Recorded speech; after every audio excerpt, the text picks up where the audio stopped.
Welcome to the Getting Real with Hilary show, where ordinary heroes tell extraordinary stories during unique and never been heard before conversations with your host, Hilary Burns.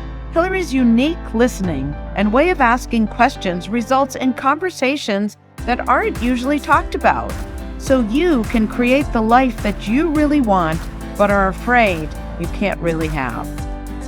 We are demonstrating the greatness and the human spirit in creating a world where we all reclaim our birthright of joy, happiness, purpose, and passion. Now, here's your host, Hilary Burns. Welcome to the Getting Real with Hilary show, and today we have a very special guest. We have Hebra Flaster, who is an award-winning author, a mother, a wife, and a journalist. And her book, Property of the Revolution, is something y'all want to read because this is such an inspiring story about what makes America great, what it took for people to get here, and the lessons they learned along the way. So, welcome to the studio, Anna. Oh, it's so nice to see you, Hilary. Thanks for having me. You crying. Get the Kleenex out. Get the Kleenex ready. So, all right. Well, I know you came here at 6. Well, tell me where you want to go. I read the book. I love it. I think,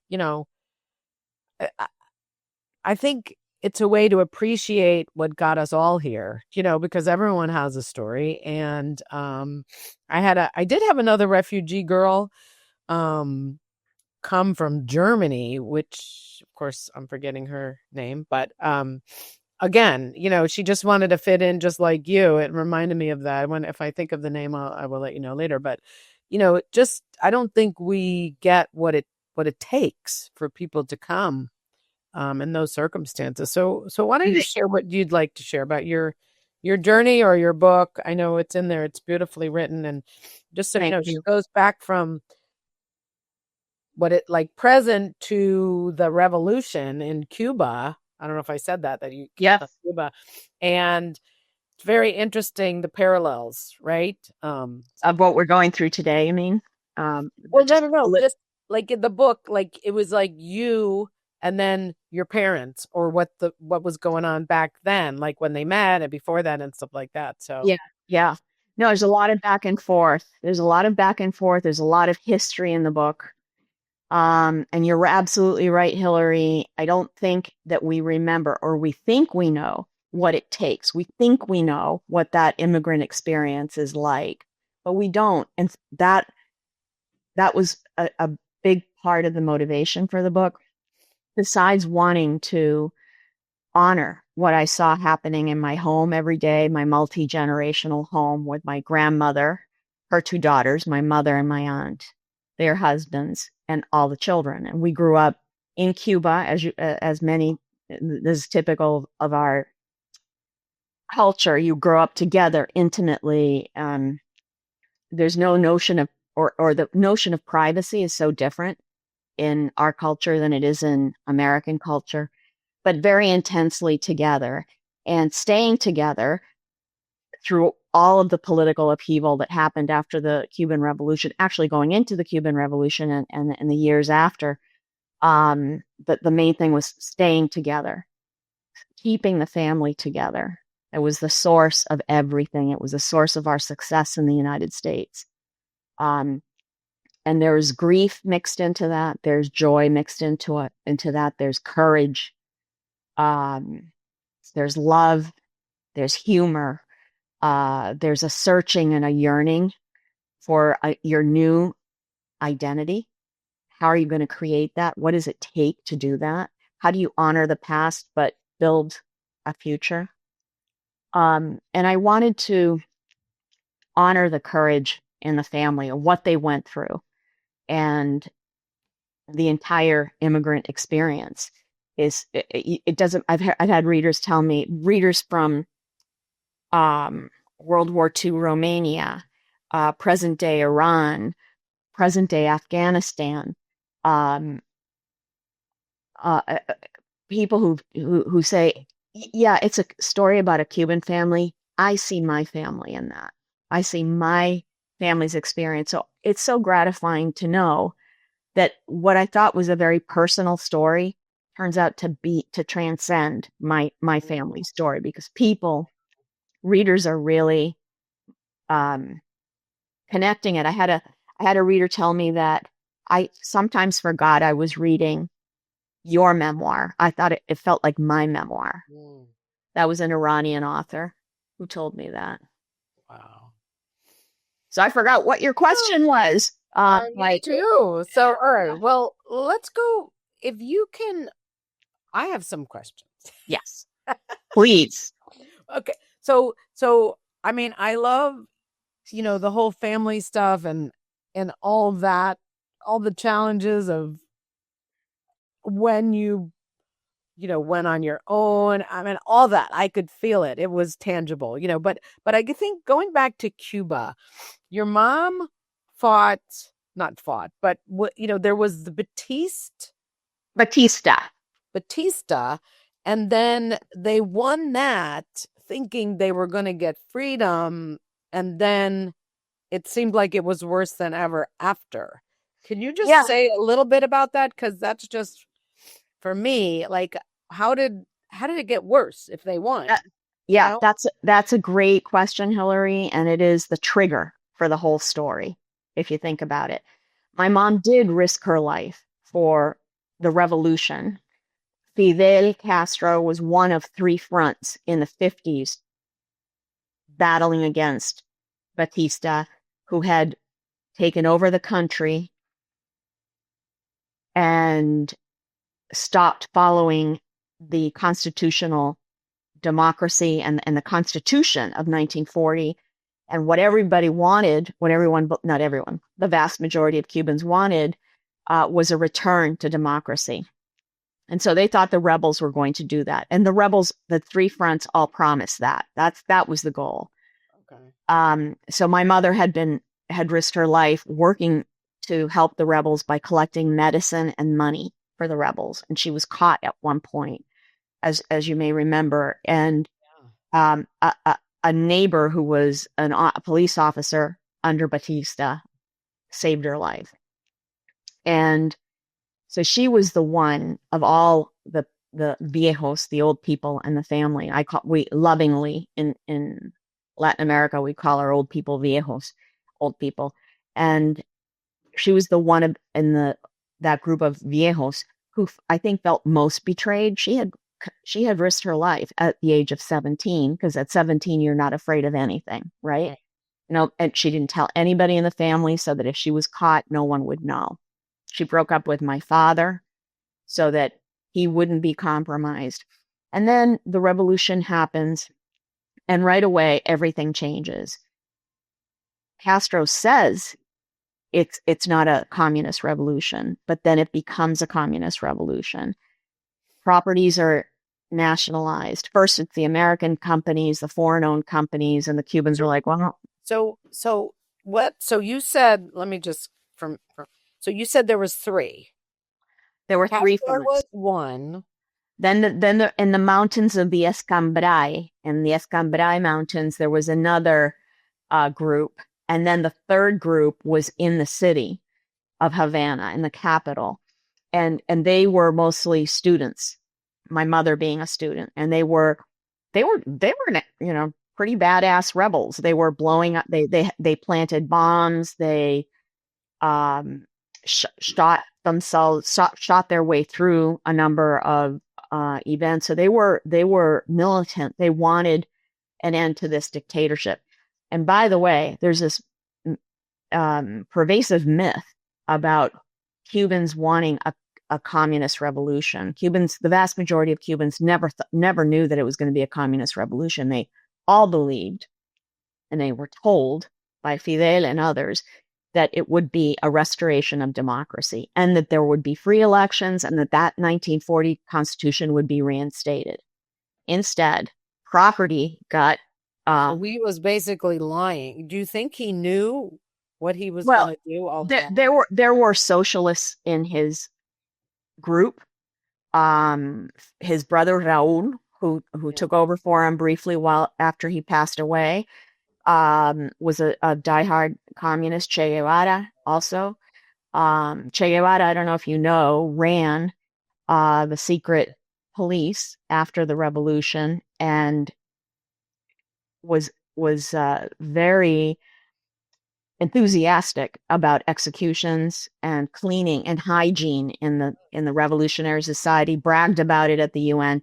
And yet I still see these people wearing these Che Guevara t-shirts, for Cubans, and anybody who knows, it's like a Hitler, wearing a Hitler. And I've seen it actually. I was looking at an Architectural Digest magazine, and one of the photos showed a beautiful apartment in LA with a Che Guevara artwork on the wall. And I thought, there's so many people who still don't know. Wow. Yeah. So your mother, so they defeat Batista was a person, right? Who had, yes, Fulgencio, he was a general. He did a bloodless coup in 1952 and took over. Okay. Now, society, by the way, and the economy were free. People could come, Cubans could come and go, as most of the prior to 1952. Okay. No, prior to Castro takes over in 59. Right. From 52 to 59, Batista and is a general running the country. There is economic health. It's a vibrant economy. There's freedom, even to criticize Batista, because there were so many television and radio stations, and people would criticize Batista, and if they went too far, he'd shut down the TV or the newspaper. But then they'd be back. They'd want to defeat him if it was good then? Well, because they wanted democracy. They had freedom. They hadn't, you couldn't criticize Batista. You couldn't, there was no sign of when there would be a free election. And they had been used to in the 40s of this. Okay. As we are here, used to a peaceful democratic process. And that's not what was in store for them. They wanted to return to that. And yes, they were free. Do you mean before 1952 or even during his reign?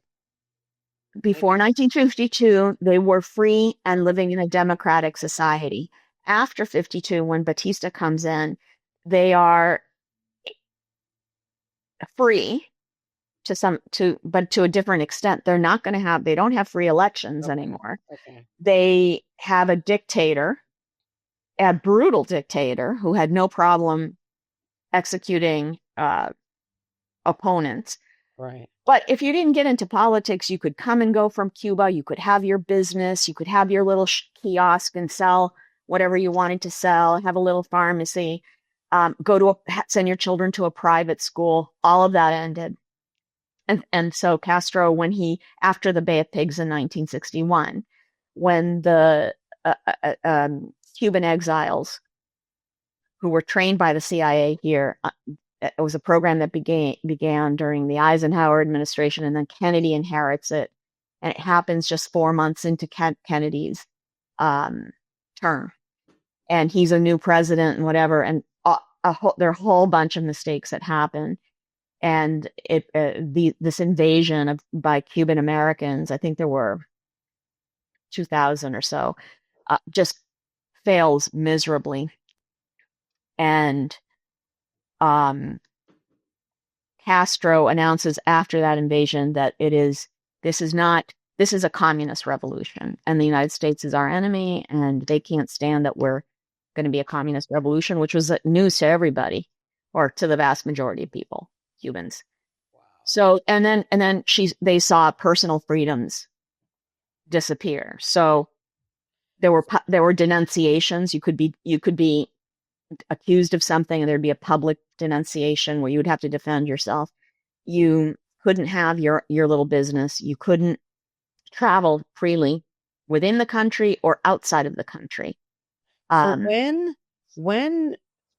So So 1961, communist. Okay, when did your parents decide they wanted to leave, and then they lost their jobs and stuff? Right. So they applied by 1964. They had decided that, so let's see, all of 59, 60, 61, 62, 63, 5 years in to the revolution. Now, those weren't peaceful 5 years. They were struggling the whole time, and stuff was happening to them. You saw in the book, my father had a gun held to his head at work by one of the new revolutionaries who took over the American plant where he worked, where he had been very happy as a forklift driver. My mother, there are a number of things that happened. I don't know if you remember the ice cream scene in her school where the rebels come in and they want to teach the children a lesson. She says, okay. And they say, children, bow your heads and pray to God for ice cream. And they, everything had disappeared by then. So ice cream was beyond a luxury. They lowered their heads. Okay, raise your heads. Oh, too bad God didn't give you ice cream. Lower your heads again and pray to Fidel for ice cream.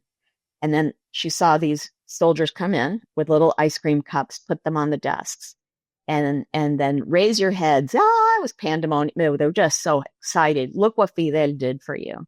And it was at that moment. That's Castro, right? That's Castro, Fidel. Kids are taught, I am Fidel. That they're taught to say that in Cuba, in elementary school. I am Fidel. I want to be Fidel.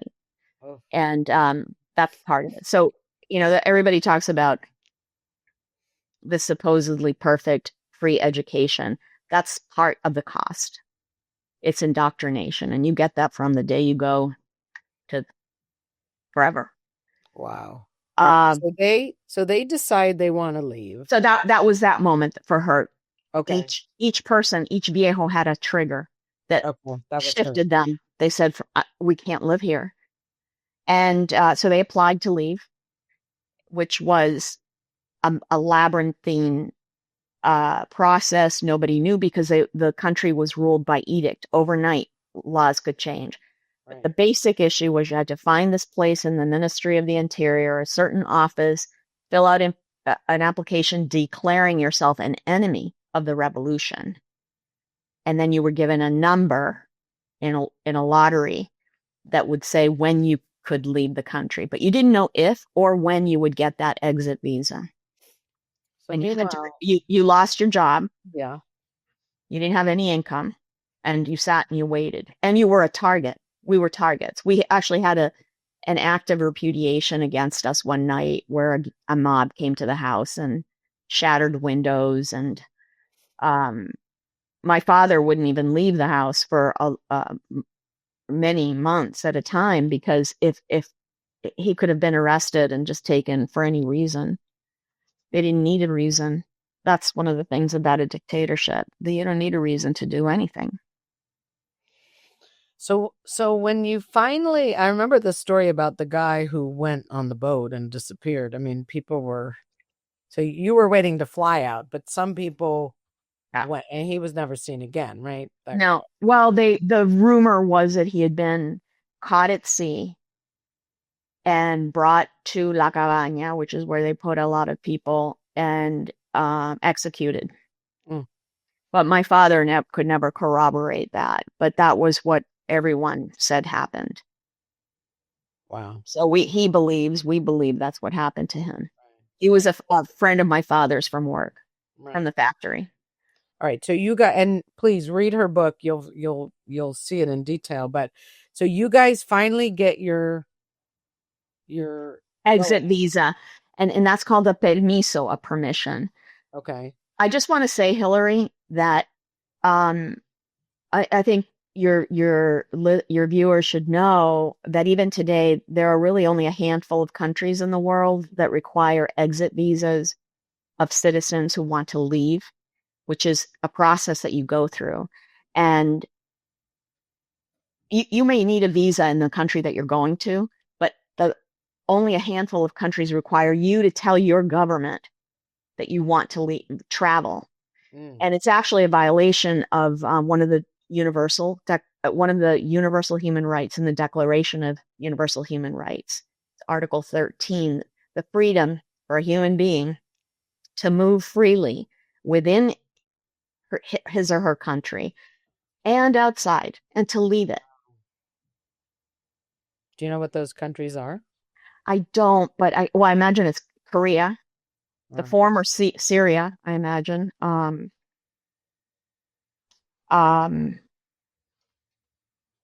don't remember, but it's a very small number of countries. Okay, so you finally get. How did that happen? I mean, I know you were only 6, but So that's the opening scene, right? Of Property of the Revolution. right. My book, Property of the Revolution, from a Havana barrio to a New Hampshire mill town, because crazily enough, that's where we ended up in 1967 in December, buried in snow. What the scene, like when they told you, and I know I read it, but I forgot that was at the beginning. Did you have to get out that day? Like, was it like sudden? We were sitting down to eat dinner that night. The guard came into the barrio on a motorcycle with our exit visas. Nobody knew when that was going to happen. Right. So he came in, interviewed my father, provoked him, tried to get him into a fight. He gave us the paperwork, said, "You're leaving. You need to show up at the airstrip in, tomorrow." It was either tomorrow night or the following night. So you had 48 hours. Okay. And give me the keys to your house, because everything in your house was now the property of the revolution, part of the motivation for me choosing that as the title. And then that night, everything that was in the house, by the way, when you applied to leave the country, when you declared yourself an enemy of the revolution, the president of the Comité para la Defensa de la Revolución, the Committee for the Defense of the Revolution, every block had one of these after the revolution. They spied on you. And the president of our barrios, Comité, came, took an inventory of everything that was in the house. Everything that was there had to be there the day that you got your exit papers. They didn't want you to give your property away. They didn't want you to sell it, certainly, because you couldn't profit after the revolution in a private sale in any way. And so that was one of the things that was happening while this guard was interviewing my father. Juana, the president of the Comité, was going around counting plates, counting silverware, counting, furniture. Wow. And then we slept that night at my uncle's, said goodbye to my, 4 generations of my family that we never saw again. Most of us never saw again.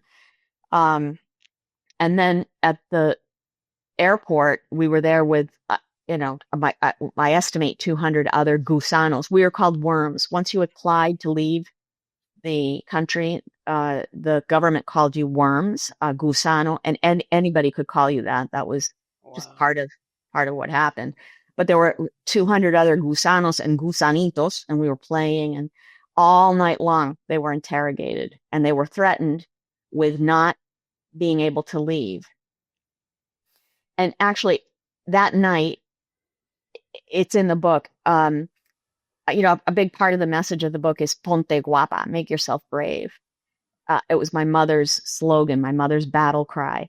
And there's an example that happened that night of how she made herself brave. So they told my father, he had a little bump on his chin, and the medics told him that it was leprosy, and so he would not be able to go in the morning to the United States. And my mother, this happened regularly and caused a lot of, you can imagine. They had already decided that if that happened, one of them, whoever was not detained, would take the children, leave the other one behind, and then work to get them out. But my mother, when she heard this, when my father came back from his interrogation, and she said no, and she went over to the medic and talked to him. Teachers have a way of talking. And my grandmother, who was pretty meek and mild, got it in her, made herself brave and went over. And between the 2 teachers, they got the medic to change his mind. Wow. But it could have cost them their chance to leave, because they could have said, "You're being disrespectful. You can't go." Right. Wow. It's so unbelievable. Right? It's unbelievable. But it happens. It happens in all of these countries where there's totalitarianism. It doesn't matter whether it's from the left or the right. It's you lose your freedom. And, your whole show is about, it's about these values and these aspirations, joy, happiness, purpose, and passion. Yeah. And I was thinking about it, and you can't have those things without freedom. Mm-hmm. Right. Human beings need freedom. And, and it takes something to step over the fear into Yes. that braveness, into that courage. It takes something. And your mom, it takes a lot. Your mom, I mean, they did it. They did it. They did it in different ways, but they all did it. And I saw it every day of my life. And I wanted readers to feel that when they read Property of the Revolution. I wanted people to feel inspired. I wanted them to see how awesome immigrants are, what they do every day, how they manage loss and hope in the same moment every single day. Now, can I ask you, I know okay, I know you had Tia, which is aunt. Tio was left behind to care for the grandfather. Yeah, Hilary, you read carefully. Good for you. It's always nice. I didn't know Tia and Tia. I'm like, okay, what if there's multiple aunts and uncles, and how do you know? I was getting a little confused by the terms, but I was trying to figure out was that his father, Tio's father? No. Okay. Let me. You're confused for a good reason. Okay. And I'm going to put this up on my website, anacubana.com. I had originally in an earlier draft of the book had a family tree. Yes. And a timeline. So the family tree, it's really not that complicated, but because there are various tios and tias and abuelos and abuelas, it can be a little confusing. And then the second thing was the timeline. So you saw what was happening in our family, what was happening in the country. So those two things are coming up to my website. I'm looking trying to make it look pretty. So here, the answer to the question is, Tia is my mother's sister. Right. My Tia means aunt, and I just call her Tia or Tia Sylvia. Tio, Angel, was her husband. Okay. He stayed behind to take care of his only surviving relative. He was an orphan, and his aunt, his Tia, Maria, would have been left completely alone. And he felt this obligation, as many Latinos feel, to take care of their old people. And he was torn, but he knew that they had to get the boys out before they turned of military age, something that kept being lowered by the new government. So those were his sons from Okay. Then who was Don Manuel? Don Manuel is the father of my grandmother. He is my great grandfather. Oh. So Don Manuel was actually born in Spain. Very poor.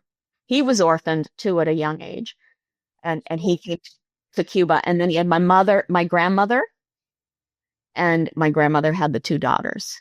So was he the one that your grandmother didn't say goodbye to? Yeah, that was my aunt who didn't say goodbye to him. So my aunt, my mother always said, typical sister rivalry. Everything always went her way for your aunt. She always landed on her feet. We had applied in 1964, and it was 1967 when we finally left. Tia applied in late 1966 and got her papers just a few months later. Nobody could believe it. And the plan had been that we would be here. Tia would bring the boys. Tia wouldn't be alone. But instead, Tia had to come alone with the boys. And where did she go first? She had a distant cousin in Lynbrook, New York. Okay. And that's where she went. And then, so you met with her, and then you ended up in New Hampshire from there. Right. When we came out, we went to her apartment. This is also in Property of the Revolution, where you see, I thought it was so cute in her apartment. There were only 3 of everything. They had, I don't know if you played like this, Hilary house, but you just had 2 or 3 of everything. So in her house, there were 3 plates and 3 glasses and 3 spoons and 3 forks. She had the 2 boys. And it was the 2 boys. And I thought it was so cute. They were playing house. And then years later, I realized they only had 3 plates, 3 cups. So, wow. Okay. So, all right. So we're at halftime. I just want to say we've gotten you to America now, out of the revolution. Don Manuel was abuela's, that's your grandmother who you slept with, who you loved, who you consider mother. That was her father. Correct. And who was she so sad for? For him? For her father? For her father and her brother. So Don Manuel had 2 children, my grandmother and her brother, Tío Manolo, Uncle Manolo. And Uncle Manolo was the one who convinced my grandmother to leave Cuba with her daughters. My grandmother didn't want to leave Cuba because she wanted to take care of her aging father. Her brother, Tío Manolo, said, I'll take care of Don Manuel, of Papa. You go and be with your daughters, because who's going to take care of those kids when your daughters and their husbands are working? You need to be there. You need to be with your daughters. I'll take care of Papa and we'll see you again someday. But she never saw either one of them again, and they died within a few years of her coming. And that wasn't the Tío of your mother's sister. That wasn't her husband. That was Abuela's brother. Oh, so that's right. Or her father. Her father. That's why she was so sad. So sad. And remember, it's 1967. There's no internet. There's no TV in Spanish in New Hampshire. No radio. Nothing. So she was completely cut off from her Spanish world, her Spanish culture, and alone. And in winter, we had a blizzard that dumped 18 inches on us within a few days of coming to Nashua. And remember, Cubans fear the cold. Talk about things to fear. She thought we were all going to die of pneumonia that year. You have coats and stuff? We had Salvation Army clothes. We had coats. We even got Salvation Army skates. So we learned to skate on the rink across the street. But we didn't know about indoor heating, chapstick, boots, socks, carpeting, all of those things. It was like going to Mars for us. Wow. Nobody spoke English. Now, you were a kid, but you could sense, obviously, that something was wrong. Yeah. There were all these signs that something was very wrong. And that the house was a house pretending to be happy. That all of my family members were pretending to be happy. Do you remember the song Sugar, Sugar? Yeah, Sugar, Sugar. Right. So that came out right after we got here, and I loved that song. And I remember being in the car, in this car that my father was given by another family, and that he had to basically dig out of the snow. It was encased in snow, and he got it to run again. And we were in the car that summer, and it was playing, and I wanted to sing it, and I felt like it was wrong to sing in a car with my family, because I knew that people were really, really sad. Oh. And so you think children don't see these things. You think you can hide things, but children know a lot more than they ever let on. So I know we need to go to the commercial break, but one last question. I know so they were sad, but did they get to be relieved that they had escaped, or do you think the sadness overpowered it? No. I think, for my mother, my father, and my aunt, let's just say my mother and my father were so relieved. My father was so happy that he could work as many hours as he wanted to at the factory and put food on the table, that he could find food.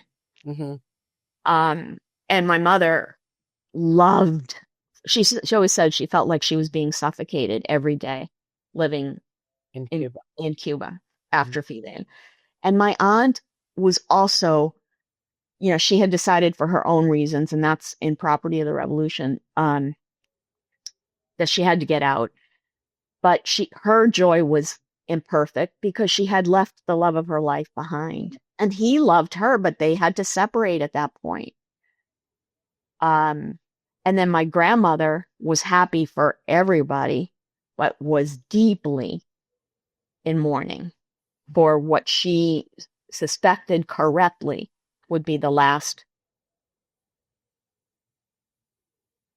she'd ever see of her family, her beloved family again. But so your parents, but could your parents be happy or no because of the atmosphere?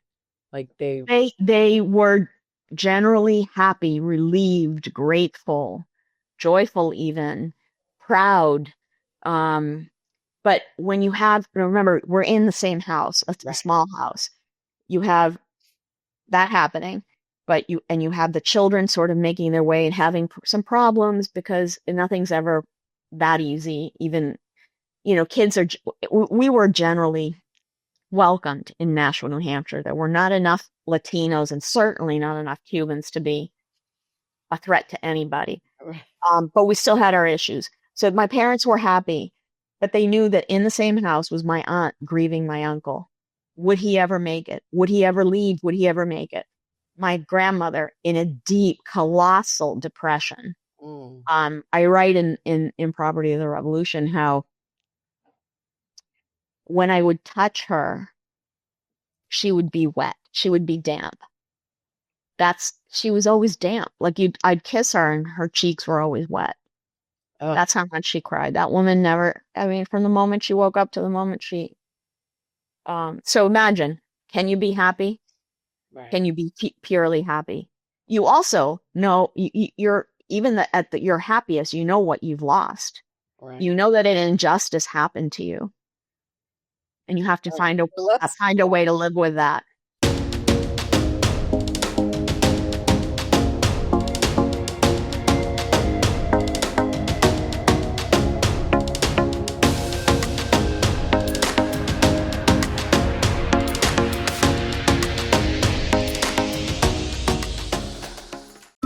Parents and teachers, imagine a classroom where every child belongs, where kids are seen, known, and part of a real community. That's the world Kokori creates. Kokori isn't just another program. It's hands-on, playful, and filled with activities kids love, all while building skills that matter for life: confidence, kindness, resilience, and teamwork. Kids learn how to regulate themselves, connect with others, and discover the joy of learning that lasts a lifetime. And it works. Schools using Kokori have seen behavioral referrals drop by 25%, and teachers save hours of planning time. Whether you're a teacher building a safe, positive classroom, or a parent wanting your child to grow socially and emotionally, Kokori makes it easy to bring these life skills into everyday learning. So if you're ready to help kids grow stronger, kinder, and more confident, while creating a community where every child belongs, visit kokoriapp.com. That's KIKORI, where kids thrive together. This is Earth, a planet of extraordinary beauty, filled with life, potential, and possibility. We, the people of this world, are united in our shared humanity.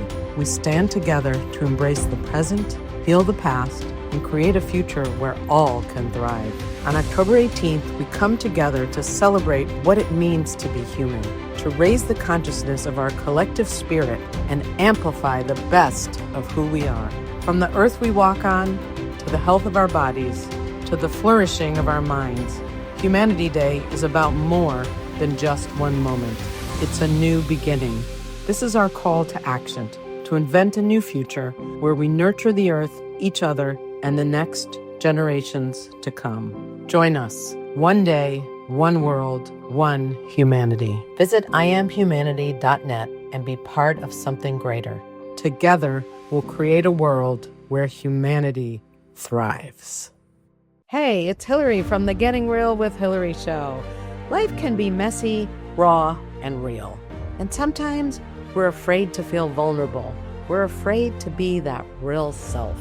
Well, that's exactly what the Getting Real with Hilary show and Getting Real movement is all about. Being our true selves. Every week, I bring you stories of transformation, authenticity, and hope.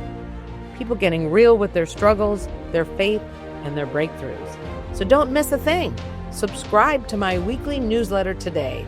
You'll get stories, links to everything new, and how to create a life you love every week directly to your inbox. You can also find my books on Amazon. My courageous and riveting memoir, The Second Piece of French Toast, in case you feel stuck in your life and want to get inspired. How I came out about my no sex life in my marriage, and my second book, Real Talk. That one will get you speaking up in ways you've been too afraid to do so, and really creating amazing freedom. And my third book, How to Stop Fixing Yourself and Start Having Fun, the name is called Your Bullshit is Your Blessing. Find links to everything and subscribe to my YouTube channel, Getting Real with Hilary, and you'll find the links in the header. So, visit, and you can also visit gettingrealwithhilary.com, because the real you is worth it and wants to come out.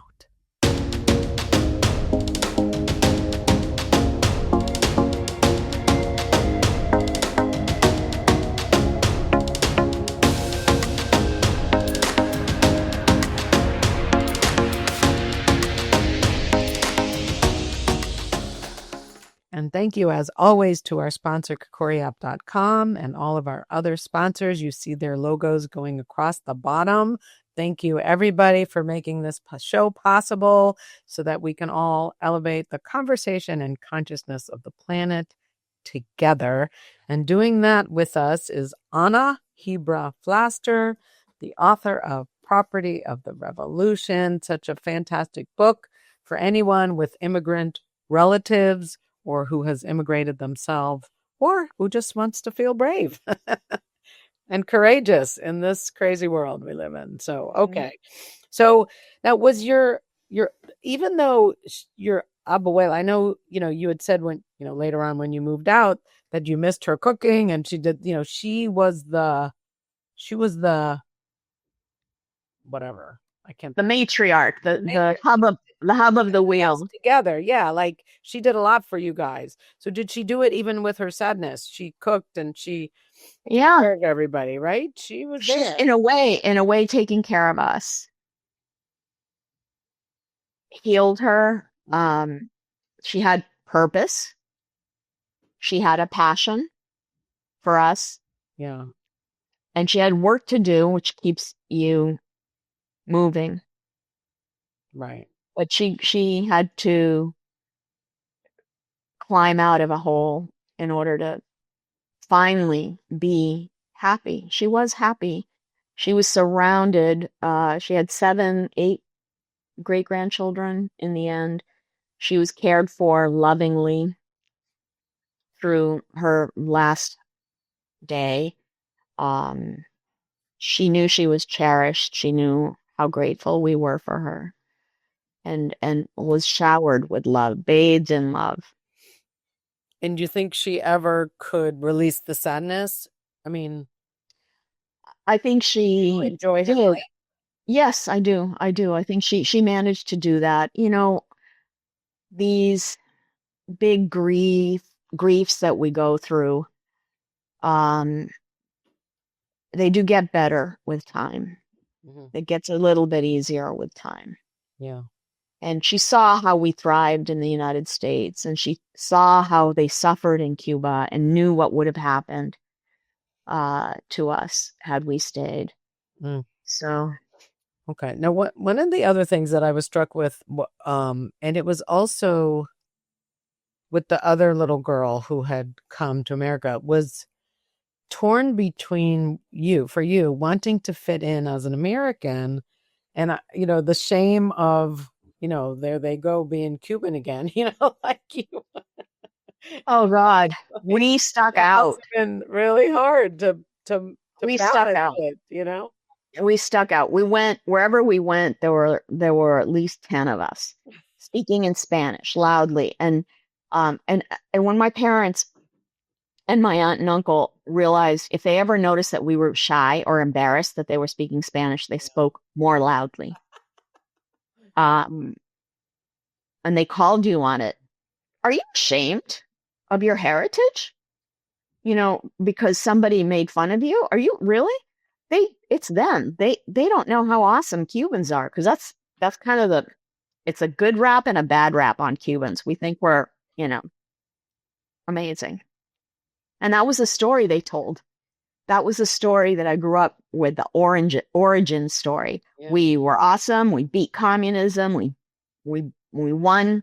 We beat Fidel. We're not afraid of anything. Look at us go. Ánimo y adelante. Spirit and onward. And so, yeah, I mean, that's pretty cool. Simple. They did that. I think it was very deliberate. Yeah. It was very deliberate. And thank God they did that, because we never grew up thinking of ourselves as victims. And when we faced discrimination, we were like, that was sort of in our heads, like, oh, what idiots. They just don't know anything about our amazing culture. And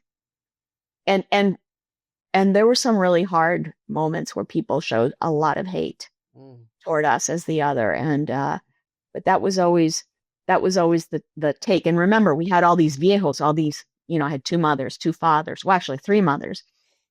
And that was their reaction was like, imagine living with that kind of misery in your heart, that kind of hate in your heart. What a poor person to live like that. Anyway, so what else is, going on? And yeah. Wow. And also your mom, when they were accusing that girl at the CVS and she was innocent and she stuck up for her. Another Ponte Guapa, moment where she was like, no, I'm not going to fire her because she's not guilty. And then she said, you'll have to fire me. That girl didn't steal. I know that girl. And they ended up being wrong. And they admit that, good for CVS, that the regional manager or whatever it was admitted to the mistake and didn't let his ego get in the way of admitting a girl's life, a girl's reputation. Yeah.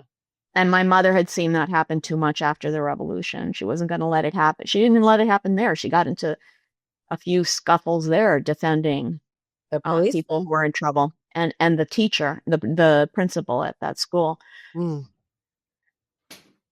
Wow. It almost seems like when you step into that braveness, well, I suppose you could get shot. You know what I mean? There's no guarantees, but something about when she stepped into that, they listened. People, like when they were going to execute the guy that saved her, she spoke to them and was like, go home, like leave him alone. He's a good guy. Yeah. He did. And they did. And they did. And she said, by the way, her knees were shaking the whole time she confronted that gang that wanted to hang him out where the people, there were shootouts. Yeah. There were people who were killed as the rebels came in. People wanted to settle scores, and when there's no due process, innocent people lost their lives. And she always believed in standing up. There's so many stories that aren't even in the book that I could. Yeah. And you're right, because you find your courage, and it strengthens you for everything else that you go through in life. You need that courage. But you have to almost step into it. You have to step out of something that's got you and like step into it. And then, you get this strength, Yeah. Even though you're scared. Yeah. What others? I mean, there's so much in the book. Again, we'll hold it up, please.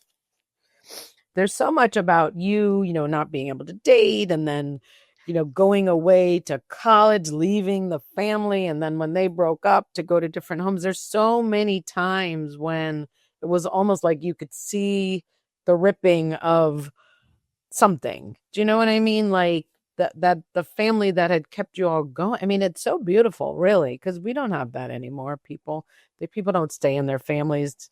You wouldn't share a home. You wouldn't not have privacy, but it's such two different cultures that, what would you like to say to leave people with anything? Yeah. That you say we don't live like that, but I think we all have that as part of our legacy. Mm-hmm.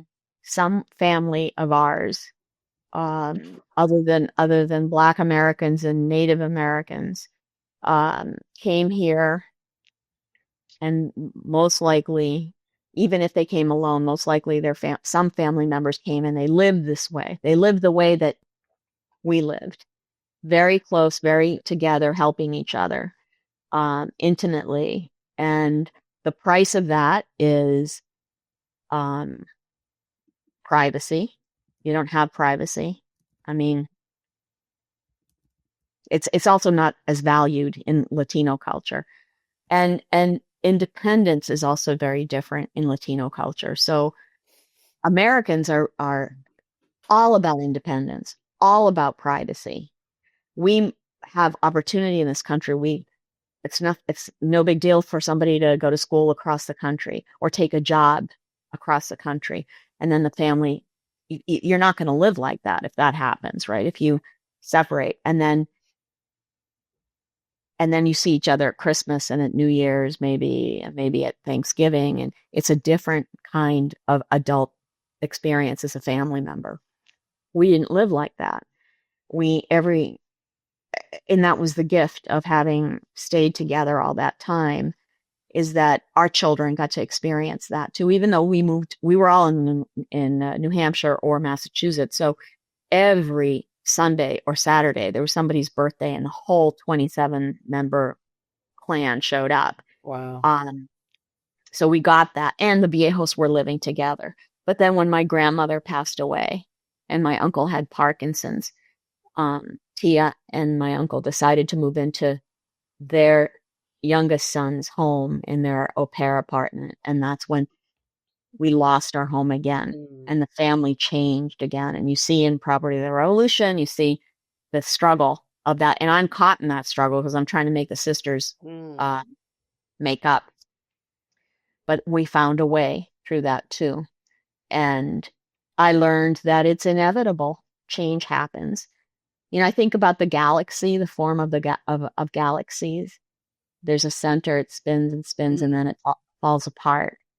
And and then there will be more galaxies, but you can't hold that galaxy in, and it is just part of the process. I got to see the galaxy being created in a foreign place, and serving as the foundation for the next generation's love and success.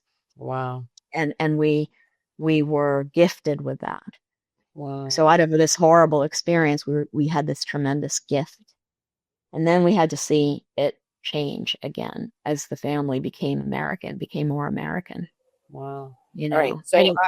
So I was wrong about the time. We have 2 minutes. Oh, well, I know. Oops. My math was not good. So what would you like to say? I know people can go to your website, Ana Cubano. Cubana.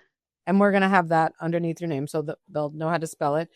What else? I mean, they can find your book, Property of the Revolution, on Amazon or anywhere, right? Or on your website? On the website, there are different buy buttons. And at your local bookstore. And if they don't have it, I encourage people to call their local bookstore, ask for it, help your local bookstore. Okay, great. And they'll get it through Simon & Schuster. Okay. All right. Awesome. And then what would you like to leave people with in the last minute? What message? I would say, Ponte Guapa, Ponte guapo. Make yourself brave. And talk to your old people. They have a lot to tell you that will help you, that will enrich your life. And they need to be heard. Mm. Right. You know, there's so many distractions. And even though we want to speak with our elders, even though we want to have that quality time, there's just so little chance now to be with an elder rocking in a chair and just listening to their stories. Ask them, what did you do what was life like for you when you were 12? What happened? What was happening during the Depression?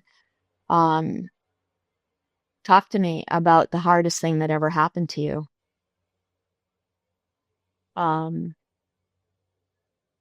There's a lot of beauty in that, a lot of treasure to mine in that. We need to stop and make some time for that. Yeah. Well, thank you. Thank you so much. Thank you for your Thank you, Hilary. Thank you for your beautiful book. Thank you, for your stand for people, for immigrants, for America, for Ponte Guapa. It's so important. So just thank you. Thank you very, very much, not just for today, but for what you're doing. We need it. We need your message. Thank you. All right. Bye, everyone. Bye-bye.